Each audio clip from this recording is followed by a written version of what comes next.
বেশি চোঙা বলি আমি, মানে একটা একটা ফানেল টাইপের ব্যাপার। সো ওটা ওই ভ্যাজাইনার ওখানটাতে লাগিয়ে নিলে যেখান থেকে হিসিটা বেরোয়, ঠিক যেরকম পুরুষদের বেরোয় না, মানে এরকম করে গিয়ে ওইখানে পড়ে।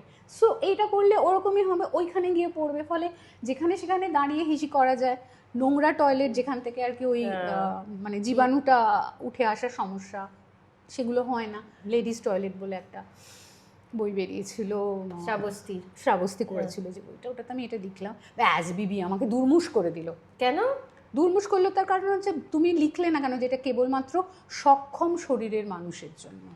প্রতিবন্ধী মানে ডিসেবিলিটি অ্যাঙ্গেলটা তো আমার মাথায় আসেনি, বাট এটা একটা অ্যাঙ্গেল, ডিসেবিলিটি অ্যাঙ্গেল, মানে এই জিনিসটা তারই কাজে লাগবে যিনি সোজা হয়ে দাঁড়িয়ে কাজটা করতে চাইছেন। তিনি যদি হুইল চেয়ার বাউন্ড হন কিংবা যদি তার পায়ের অন্য কোনো সমস্যা থাকে তাহলে কিন্তু কাজ করবে। আমি ডিসক্লেমার দিয়ে রাখলাম এখানে। বাট এই জিনিসটা আমার মনে হয় আমি বলে দিতে পারি, এটা যেহেতু পিসেফ এ পাওয়া যায়। পিসেফ আরো অনেকগুলো আছে, এমনকি রিইউজেবলও পাওয়া যায়। আচ্ছা, হ্যাঁ, আর এটা মানে ওই কাগজ তো, ফলে ফেলে দিলে পরে ওইটা আর কি চলে যায়, ডিসপোজেবল এটা। ওকে, বাহ, এটা তো দারুণ। তো এই হলো শিশু আর এই ইস্যু।